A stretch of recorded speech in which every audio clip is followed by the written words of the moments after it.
Welcome to the first ever, and hopefully the only one in a long time, virtual choral festivals coming from Jackson Hole, Wyoming. My name is Laura Huckin. I am Artistic Director for Cathedral Voices. And I am so excited to kick off this festival and with a wonderful conversation with three amazing individuals that have been an inspiration to many through their mentorship, through their musicianship, and their leadership. And I'd like to take a moment to introduce them to you all. Up to my left, I don't know where it is on your screen, I have Dr. Joe Michael Scheibe. He is from University of Southern California. I also have Dr. Geoffrey Boers from University of Washington in Seattle. And there he is waving his hand. And last but not least, Dr. Nicole Lamartine from University of Wyoming, who is also headed to UC Santa Barbara this fall. So thank you so much for being here. I guess this is one of the very, very few silver linings of our situation, is the chance that we can actually connect like this from our various places in the world for a moment and have a really meaningful conversation about music and its impact and where we are going with all of this. So to get us started, I thought we could go around the room, so to speak, around the table, and maybe each of you take a moment and let us know the current situation where you are with regards to your teaching, your conducting, what the normal looks like for you right now. And perhaps we could start with Nicole. Sure. So when we went into shutdown in Wyoming in mid-March, the University of Wyoming, which is the only four-year institution in the state, the department head for music decided that there would be no more ensembles. It was just a decision that was made. And so that was surprising to me, because I came back from ACDA having talked to all of my colleagues saying, we're going to do all of these really cool and amazing things and connect people, because we anticipated that the connection is what our students and our colleagues would thrive with the most. So I came back from our spring break saying, wow, that was big for me. We're not doing ensembles anymore. One of my ensembles didn't have a concert at all. And we met by Zoom for the rest of this semester once a week, just to check in, to see what the students were up to and see what they were able to do and how their transition was going. But then the rest of my coursework, my conducting class and my graduate conducting students, as well as my voice lessons, they all went online. And I think that my colleagues can agree that it's a learning curve for everybody. And that was a good, challenging opportunity. I bet. How about for you, Geoffrey? Well, like Nicole says, we're all in the same boat. We're just learning and trying to find our way and try to figure out, how we're going to survive and what our particular gifts are or attitudes are, and to lean on those strengths and then learn from everybody else. Seattle was, as you might have heard, was one of the first places, or the first area for the outbreak to occur in any kind of large way. So we kind of got a head start, but luckily the University of Washington has got one of the leading medical research schools in the country. In fact, the part of the science that is actually tracking how the disease is going to go is located at the University of Washington. So we've had kind of long-range bad news for a long time. So the advantage of that is that when we went into spring quarter, we designed all of our choirs to kind of do different kinds of experimenting. So we had one of our choirs turn into just helping our treble voices grow by learning solo repertoire. And say the choir that I conduct, we're testing a new online assessment and music learning platform and teaching choral artistry. Another one was doing a lot of different tracks of learning things about choral music and doing composition and improvisation, etc. So we've really been doing a lot of experimenting, and now we're at a time where it's looking like we won't be able to rehearse in the fall together. And so in any kind of large group, so we're trying to look at what design that will look like. And of course, my big concern right now is we have a lot of things that are non-singing oriented that we can do. And my focus right now is how do we keep our people singing? Mm-hmm. Yeah. And how do you support the singer, the solitary singer, by Exactly. themselves in their Exactly. lonesome, practice room called home? Exactly. Right. Mm-hmm. How about you, Mike? Well, I think for us, it's been a real interesting semester, I would say. You know, we're on a semester system. I happen to have planned a tour over the last 2 years with grant writing to take the choir tomorrow to Taiwan and Thailand. Ooh. Uh, and about, I would say probably sometime in mid February, I got cold feet. And so I had a Fulbright scholar from Ireland, and I called him and I said, Michael, I'm thinking of just changing the tour direction and taking it to Europe and take it to Ireland. And so Michael and I ran real quick and we worked hard. And by March 1st, we kind of had a tour planned. And then Ireland shut down. And then I had to tell the students that. And I think, we see these as really growth opportunities for all of us. And as I've been at this a long time, and I think that this has been a great opportunity for me to learn some things. Number one, I learned about taking something like this and trying to turn it in a direction for my students that remains positive. I came back from ACDA. I had a huge group of students there. We heard wonderful performances, absolutely outstanding performances. I think one of the stronger Western Division conventions or conferences I've been to. And we came back, and that was the first week of March, 11th of March. I was just telling Geoffrey, that we all of a sudden had a notice in the email that said on the 13th, you're going to start teaching online for 3 days before spring break. On the 15th, we were told, oh no, you're going to go till April 15th and you'll close out the semester. And then finally, we ended up being continually through the semester. I chose to do something different with my ensemble. Each ensemble in the school decided to do different things. So with me, I kind of asked the students some questions. I said, if there was something you wanted to say to a choral director, what would it be? I'm not talking about me, I'm talking about any choral director, somebody you've worked with. What would you want to tell them? Give me 3 things. And I took those 3 things, and then I designed guest lecturers to come in and talk. So cultural appropriation was one of the things, and so we had Rollo Dilworth come in and talk about it because he's on Chorus America and it's one of his big topics. I had programming as one of the things that some of my grad students were interested in. So I brought Jason Max Ferdinand in. I brought Eric Whitaker in. I brought in a whole slew of 9 lectures I think we had in total over that course of time. And we meet twice a week. So it took me a couple days to get it going. And April 1st, we started these twice a week events. And it worked out really well. What I am concerned about is the fact that we haven't sung together.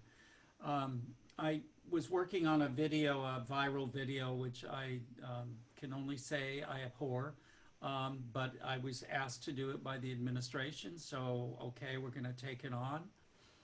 And I remember sitting there while the students, I was listening to the tracks as they were laid down, and I'm saying, why are you taking a breath there? Why are you doing that? Why are you breathing like that? And then I'm thinking about the difference in live performance and real performance. Mm-hmm. Virtual performances, as you will, is the other opposite. And I kept thinking about that breathing. And I kept thinking about how we breathe together, and we don't breathe as an individual the same way as we breathe as an ensemble. And then I thought about the pandemic and what that means for my singers. and the health of my singers if we open too soon and we start breathing the way we normally breathe, because you really hear it accentuated on a microphone. Very much so when they're recording their piece, even if they'd known it, if they knew it well. So I think for me, Nicole, when you don't start until September, right? Late September? Yes, but I've had the opportunity to work with both of the UCSB choirs this quarter because I didn't have my ensemble obligation here at UW. So that's been a wonderful opportunity. So yes, we start later. Okay, so you do start later. See, we start early.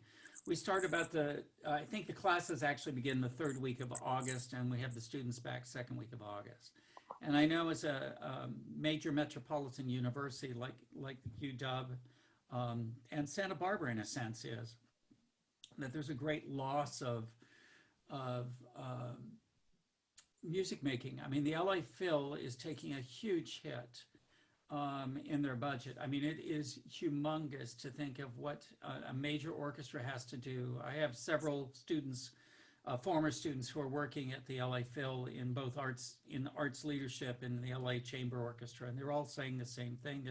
They've been furloughed, and the singers in the LA Master Chorale are trying to keep them paid through this term for the contracts they've been contracted for. But I think the deeper question is, how soon do we return, and when is it safe to return, and what do we do in the meantime, and what do we make sure we do if we come back in some smaller form than we are today?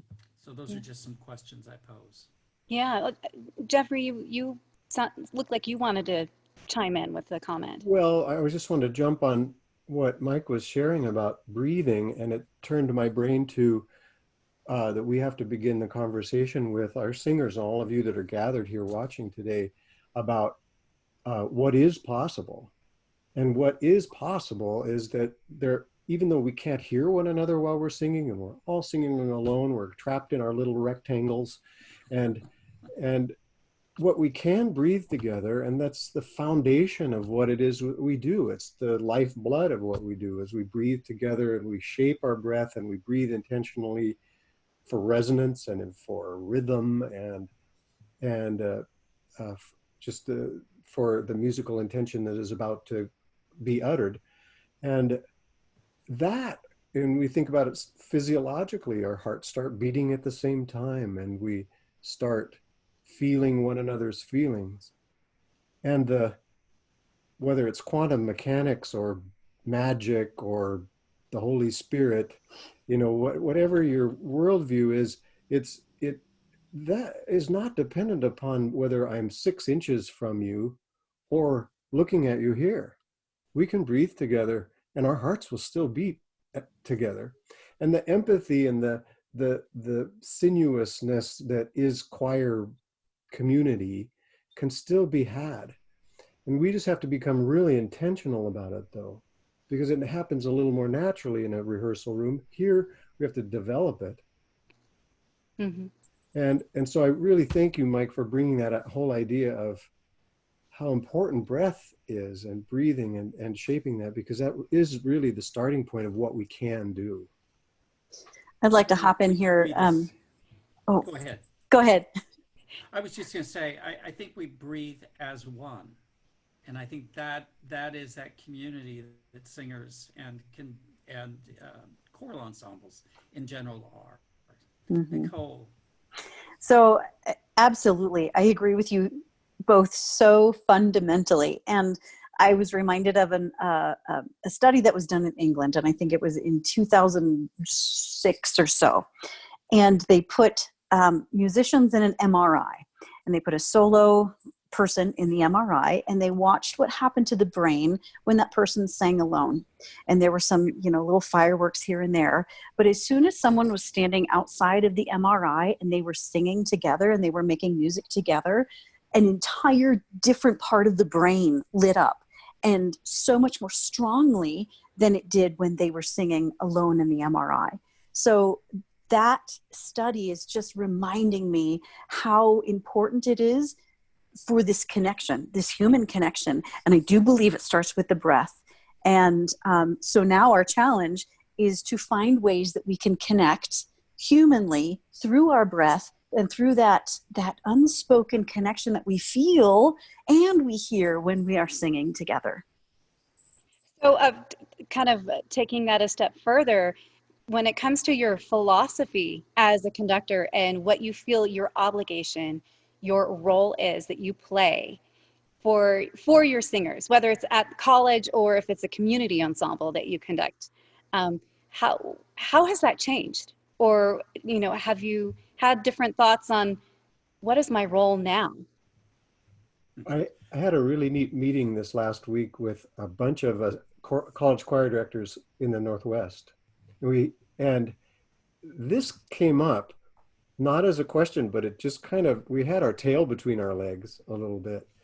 And we said, you know, we're stuck. We can't work with a group of people. We don't have this luxurious sound coming at us now that we can shape, you know, and make the sound that we want to have happen, or the artistic statement to happen. We can't work with a group like that. All of a sudden we're faced with the fact that, you know, we don't teach individual artistry very well as a culture. Now, some of us do, and people here on the screen do, but as a choral culture across this country, we don't build choral artists very well. And what I mean by that is empowering the singer with artistic decision-making tools so that they can walk out of our rehearsal and go someplace else and be artists, as well as, you know, the obvious things like sight reading and oral skills. And then the other thing we don't teach very well is just the vocal health, in terms of how do I navigate this beast that is choral repertoire that isn't quite like my solo voice, and it has different demands on my voice, and what can I do in a healthy way to make these different sounds I have to make, and then have techniques that I own. And so we were all kind of blushing in the fact that, you know, this is the direction we have to go to build choral artists at this time, and focus on the individual growing into a collective as opposed to the opposite. I would agree completely. And as I said, I had the opportunity to teach this spring quarter for UCSB, and I chose to take that exact approach, is how do we build the individual choral artist from the ground up? So how do we understand and interpret rhythm? How do we sight read? What's the process? How do we interpret musical notation differently between people? How do we learn a piece of music? How do we make the vowels come to life in terms of all of the beautiful resonance that we can create individually? And then how do we create musicality? What are these things that we see on the page, and how do we individually interpret them and make them come to life in our own voices? And then the whole idea of the frosting on top of the cake, which is the text. How do we make that text come alive physically, technically, with our vowels and consonants? But then how do we create that mental and emotional connection? So that's been really interesting for me to approach that, because that hasn't been my approach. What about I Mike? don't think that was any of our approaches at some point. I think we've all been shaped over the course of our careers. I keep thinking of some comments made when there was a guest in our room that happened to be a very distinguished conductor, and he said you give them a lot of latitude in talking to you about interpretation, in talking about what you're doing or why we're doing what we're doing. And then I think back on a session again in Salt Lake City with Jonathan Talberg, actually talking about the importance of starting with the text. You know, that's one thing that we have as choral musicians that's so prevalent, that we have all the problems of it, but we have the beauty of the text. You know, we pick our music because of the beauty of the text. It reaches us, it hits us some part between either the head or the soul and the heart. But I keep thinking about, this is the opportunity now, much what Jeff just said, that if I'm able to meet with my ensemble of probably 8 rather than 36, I'm going to have to rethink how I schedule that, just in terms of, can I put lots of smaller ensembles together and say, okay, you're going to do these part songs, you're going to do these part songs, or are we going to do the Neue Liebeslieder, the Liebeslieder, and the TB? There'll be a group of 8 singers doing the TB, and a group of 8 singers doing the essay, and an essay-TB octet. Just thinking differently out of the box. We've been told that the social distancing in our facility needs to be 15 feet apart. That's very scary in our facility. Our facility seats 90 in an audience, the one we rehearse in. That means I can get 8 singers, a conductor, and a pianist in a room. That's it. Wow. Wow. That's the reality. So what I've got to do is I'm rethinking scheduling. How do I schedule differently? So maybe there's another place that they sing. We've been told we can go outside and sing. Thank goodness we're in Southern California, not in Wyoming in December. But, or raining in Seattle. Yeah.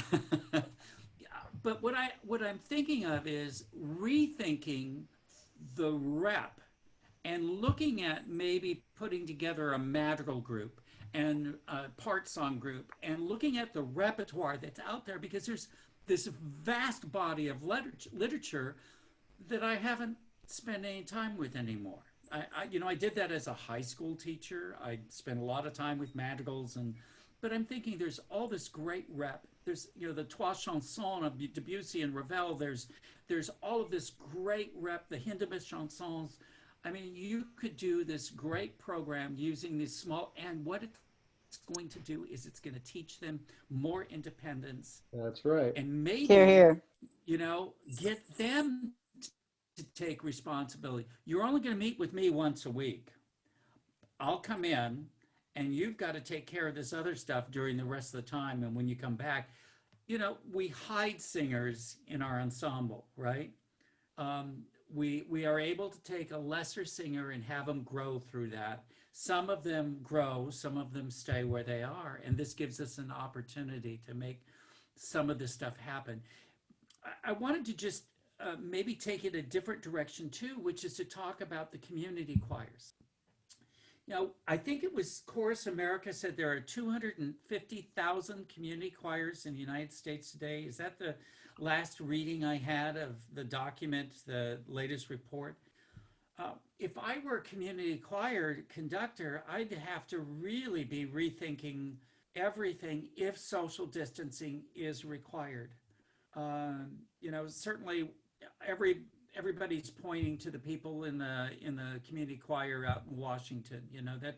That's gotten a lot of play. Or the group in Netherlands that just did a St. John Passion, I think it was, where most of the singers got sick and some passed away. So we have to rethink that. We have to rethink the ventilation.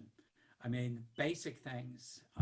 We've been told at our institution that we're going to have to put breaks between each class to allow time for there to be disinfecting of the facility. I think it behooves all of us to do as much reading as we can about this so that we're armed, and that when we're armed and seated at the table, and hopefully we're seated at the table where these decisions are being made, is that we can come back and say, well, wait a minute here. This is, I agree with you to this point, but here's some other information you might want to have. I have a COVID-19 file on my computer and a hard copy of all the articles that's sitting here in my office. And I share them with the powers that be at USC, because I know that they're going to they will do what's best for the students. They'll do what's best for us older faculty members, but they'll also do what's best for the university. But they have to have that information. And I think it's coming so fast and quick that none of us know what's really going to happen 2 months from now. Well, I appreciate you mentioning something about the community choirs. And I mean, there's this whole network of individuals, that are not at a university. And so they sing in various spaces, right? They could, the basement of a church. Or it's, maybe the director also directs the high school choir, and so they have access to the choir room. Or it's a community arts center, or it's somebody's living room. And so all these groups, and mine included, and many of the groups that are involved in this festival, there's that question of how do we approach this? And for them, there's the sense of community and the social aspect of people that they connect with, that they bond with in a different way because they're making music. They aren't. It's not a connection because of a shared, political or religious or social belief. It's a connection through music, and to lose that kind of bond or that opportunity to relate is a struggle. And I've seen it and heard about it firsthand as we've been putting these virtual choir videos together for this weekend. But I also can congratulate you too, though, Laura, in terms of your Cathedral Voices program. You're really on the right track. And I think in terms of what we're looking at the future, how you have your pullout groups.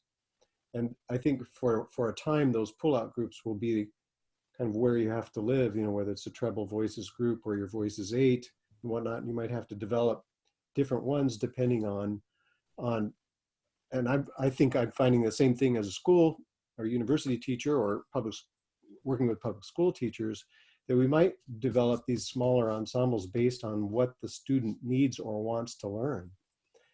Mm-hmm. If they're not comfortable singing independently, that would be a really good group to have, to where we put things together to where everybody at the end of that experience is okay singing by themselves.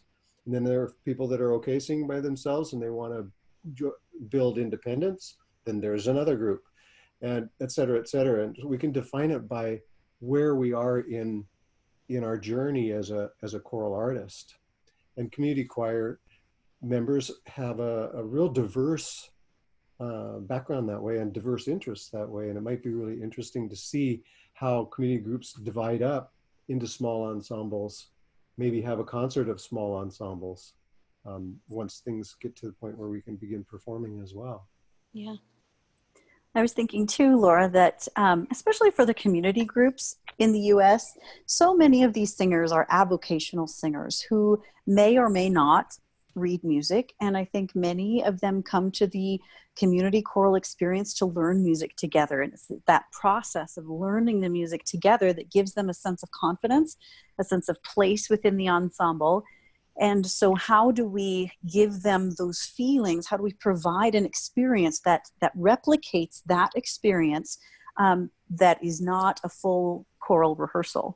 And so just thinking about how we learn music, and we place such great value in sight reading and teaching musical skill. And so maybe this is a time as choral music educators, community leaders, where we step back and say, here's a sound file and you can listen to it. And once you feel confident with singing with your part, then we can come together and experiment and experience the music together rather than learning the music together.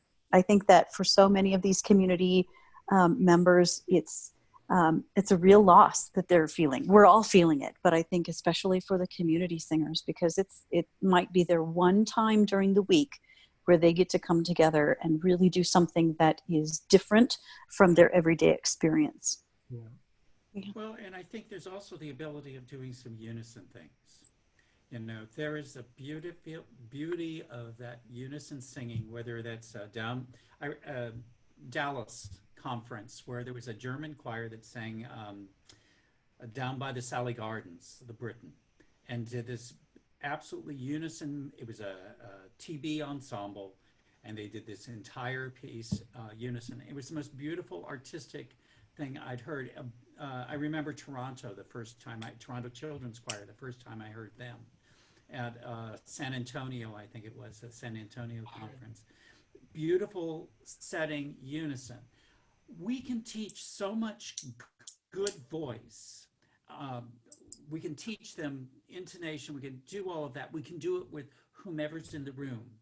You don't need to be able to sight read. You could teach to people that haven't been in your choir. and get them, here's a primer. We're not going to be doing concerts in the fall. I know that. My orchestral conductor friends haven't figured that out yet. But because they want to do a Beethoven 9, you know, I mean, that's all good and well, but we're not going to be doing that for a while, at least not in Los Angeles. So knowing that, we can choose to help our community members and gather other ones to join us and maybe do some things that are outside of our normal times. I do think we've got to rethink our 2 hour slot on Mondays and Wednesdays or whatever that may be, or I'm always on Tuesday nights and it's 90 singers. That's not going to happen. So how do we make that a great experience, and how do we maybe bring others into the fold? So it's an opportunity to help recruit new members, if not to the choir, to the art form, so they can become the audience.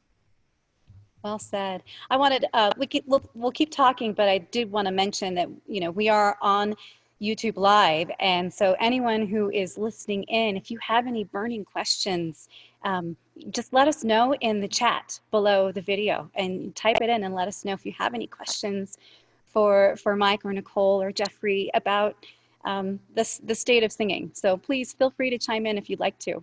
But let's go ahead and keep continuing the conversation. And, one of the things that you all have kind of touched on a little bit is, music's role in society.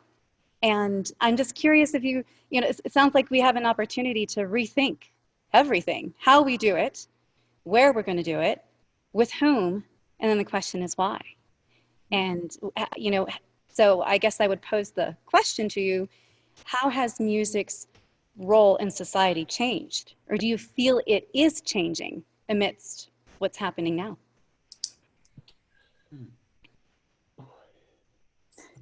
That's deep. That's a big question. Big question. So there are many, many answers. I kind of have a feeling, just a knee jerk. I'm no expert, and I don't know the answer to that question. I'll just tell you that right off the bat. But what I've seen is that people's true colors have been exposed. And I see not music administrators, but school administrators using this as an opportunity to trim budgets. And I've seen the value of the singing go up for any of us and our singers, and how, and I've seen great pain from a lot of teachers and students, and lamenting, and just great pain. So it's really brought out a lot of the depth and the richness and the hope that we have with this, but it's also brought out a little bit of the negative underbelly. And we hear from our federal administration about wanting to cut arts funding, and so I think we'll see a lot about what culture does. But then one other thing that I see such passion for innovation and passion to solve this problem, and passion to try to figure things out. And I mean, we've heard just today from Nicole and Mike about, all these great things that we're already thinking about. And that gives me tremendous hope. And we'll come out of here with things we never imagined before. Composers are going to think differently. And our relationship with composers will change, because we see that they're our lifeblood, and we're going to want to help them thrive in a period of silence as well. And so, we know something is going to happen, but I think that the value of what we have will become intensified, I think.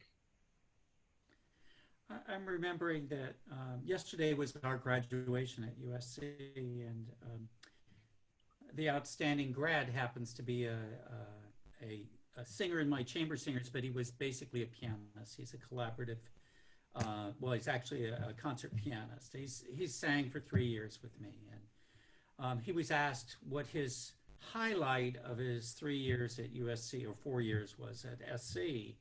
And he's DMA, so it's doctor now. And he commented that the highlight was for him the experience of singing in the group that prepared Considering Matthew Shepard with Craig Hella Johnson there. He said that that was the highlight of his musical career. Now, this is a student who's playing all the great rep. And that experience, because it was communal, it was that ability to wrap himself around something which had such deep discussion.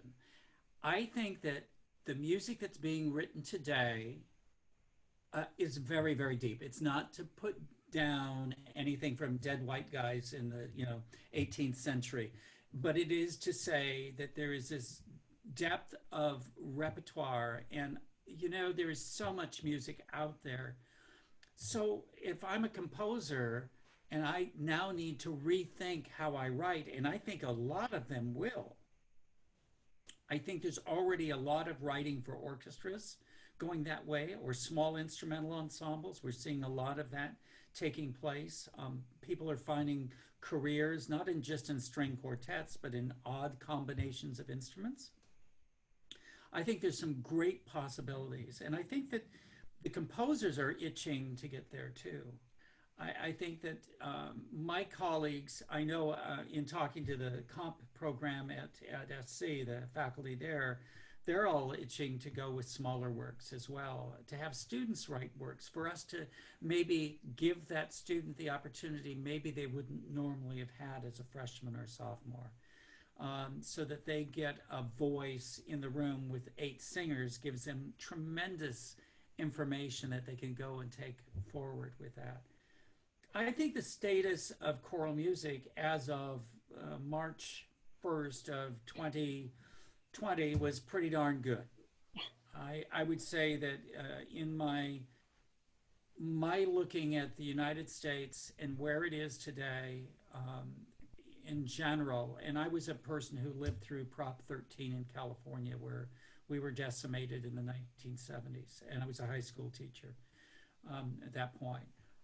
I would say that we're in a much better place.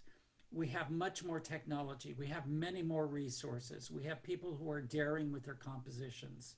We have experimentation. We have people embracing contemporary music, but we also have people loving to do the early music, or to do Bach, or to do all of this rep.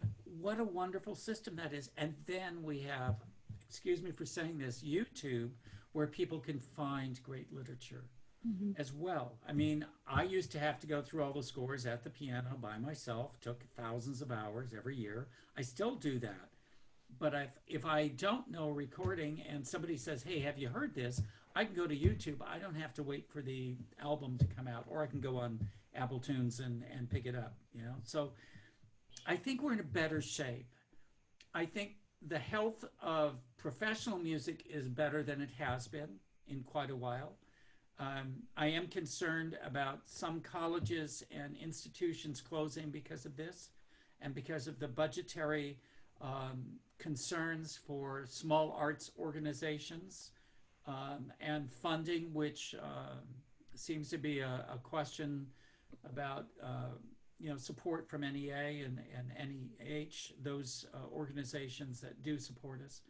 I think organizations like ACDA and Chorus America and NCC and NCCO and some of these organizations have really made a difference in what's happening in the United States today. And I'm glad to see some of these Nats, for instance. I mean, I hated that thing because it was all down for me. It just seemed like it was, but I think they'll come back with more information. We got the information delivered. We now are on the floor, and somebody's going to pick us up and help raise us up. And that's going to come from the people sitting at the table today, and the people that are sitting here on the panel, but also the people in the community. Just my 2 cents. No, I appreciate you saying that, and finding some positive changes and awarenesses that are probably going to be coming out of this, or things that we might hope to carry forward. Are there certain things that are on your mind in that front? Kind of the silver lining of COVID. We all keep talking about it. There has to be some silver lining somewhere. Maybe have you had some moments that really? Maybe at some point we'll get the latency in internet. Sorry. Laura, what I was going to say was maybe at some point the latency in internet will be gone and we'll be able to move in real time and conduct a choir here and they'll sing with us in time. Yeah. So I loved hearing, Geoffrey, what you had to say, and also Mike, as in terms of how is music's role changed. And I think that music, especially choral music, it provides what the screen cannot. And I think we've seen that heightened over the last 5-10 years, but it's like on fast forward now. And so people are craving this human interaction that we can't get on the screen. And we are now forced to be on the screen even more. And so it's this deep craving and longing for this human interaction in our music making that we had before. And I think, Mike, you said that everything is so much more accessible now. We can go to YouTube and find these recordings. And I think there's a pro and con to that too. Absolutely. Everything is so accessible. We can get it, but everything is so accessible. And so who makes the value judgment of whether the music is good or great or, so anybody can put anything on YouTube. And so now we, as choral professionals, do we now take the stand of making a judgment call, or do we just encourage everyone to make music and put it out there because that's what we need right now? And I think too that I'll just say my feel here about the virtual choir. It's being mandated by so many administrations, and personally, I just don't think it's a substitute for what we do, because it is not cultivating the musical skills or qualities that we normally would want in a choral ensemble. So it's cultivating a different thing. It's cultivating videography and music editing, which I think is a wonderful thing. And it gives us, at this point where we are, it gives us an opportunity to come together as a choir. But I just don't think it's the future of where we're going to go in this age of COVID. And one final thought. Our identity as musicians has changed immensely. The rug got pulled out from under us. We cannot do what we've trained all of our lives to do. And so I think this affords an opportunity for us to step back as choral professionals and say, what I did is not who I am. And in this moment of pausing our time, we can focus on and remember and affirm who we are as people. Because so oftentimes we are tied up in what we do, and the what we do becomes the who I am. And so that's something I've been thinking a lot about. I love that. I love that. I've been using the word remember a lot with students in my community groups as well, because we're going to have to be good at remembering it. And I don't mean remember here. I think about the word remember as to remember, to get it into your members, your body. And we have to we get in touch with what our gifts are, vocally, artistically, physically, what our physical gifts are, and then what our personal gifts are. And the more aware of that is, then we can embody it more. But that's going to take discipline, and it's going to take leadership of conductors to do that, artist to artist, and singer to singer. And I'm with you, Nicole. I'm a choir director, but that's only part of who I am. And maybe I say right now I was a choir director, and I will be a choir director. But right now, what we have to come up with another name. Yeah, I like choral professional, whatever that is. Yeah, or vocal artist professional or something. Yeah, love it. And we don't have rehearsals anymore, choir rehearsals anymore. We still meet to rehearse. But I'm really trying to break that language up, say with my students who are studying to be choir directors, because they're thinking, well, the bar is so low now. What we're capable of producing is so low. And well, if you're looking at it in terms of defining it as as a choir, like the olden days prior to March 1st, you know, yeah, I guess it's a lower bar, but it's a different bar. Yeah, absolutely. And I think we can embrace that new bar because we have to meet each other where we are at this moment. And that's how we're going to move forward. Mm-hmm. And I wanted to speak to a little bit of what you said, Nicole, about the virtual choir. And on Sunday at 5 p.m., we're doing a wrap-up Zoom with all of the singers, or those that are available, that were in our virtual choir, to let them talk about their experience. And I will tell you, the biggest takeaway from everyone and every technique thing we've done, the Zoom masterclass with Dr. Boers, and the biggest takeaway is, this does not replace my choir. I want my choir back. I painfully want my choir back. I was grateful to hear myself sing by myself, but oh boy, it's a good internal experience for the individual singer, but it's a moment. It's a moment, and I you know, you'll see with the videos that we show tonight and also tomorrow, our little 10-day virtual choir. We basically captured all their videos and then put them together in about 10 days. Wow. It's a huge undertaking. Yeah, we were crazy. And but it's not about making it perfect. It was about giving them a chance to sing and to connect, and at least not pull the rug entirely from underneath us amidst, you know, what they were pursuing and working on. And when I watched some of the individual videos and I saw them come together, for me personally, I could see the joy, but also some of the sorrow. I could sense it in what I was watching. These singers long for something more than this. Mm-hmm. Well, before we wrap this up, we're just about out of time, and I want to thank you all again for sharing your opinions and your wisdom and your excitement and your energy. But is there anything else that any of you would like to say before we say goodbye for now? You've said it all. Thank you for inviting us. It's been real interesting, and to see my colleagues here as well. It's just been wonderful to listen to them and to hear and learn from them. So thank you, all of you, for this opportunity.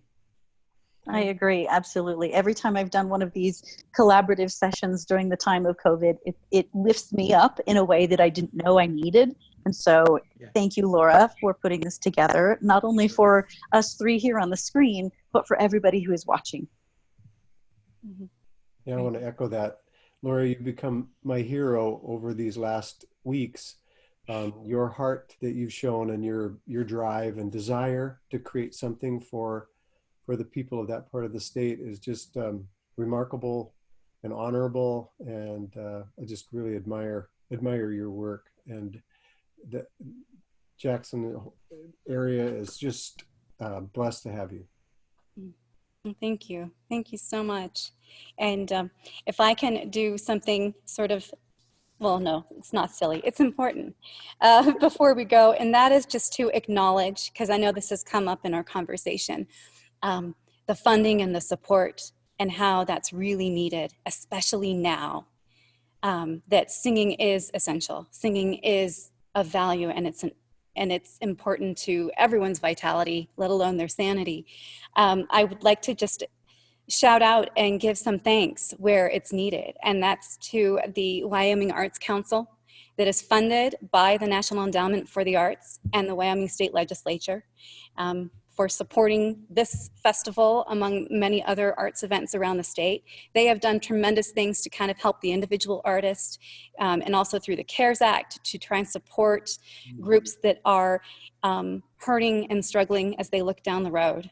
I also wanted to thank Center of Wonder and the Town and County Arts for All grant that also supported this festival. And this is one of those moments, where local community and tax dollars are being given back to the community to support arts. Bravo. Also, the Wyoming Cultural Trust Fund that wants to keep culture alive and vibrant and essential. to our state, and also to the Center for the Arts and Patrick Millard, who is sitting back in the booth. We're in this 550 seat theater, and there are 3 of us here today. The ability of any of this technology happening is not from me, it's from the Center for the Arts and Patrick Millard. So a big shout out to them as well for doing this. So thank you so much again. It's really nice to see all of your faces, and I hope it will happen again, maybe next time in person. I hope so too. Thank you, Laura. Okay. Yes, Thank you. thank you, Laura. Thank Take you. care. Yeah, Take y'all care. take care. Yeah.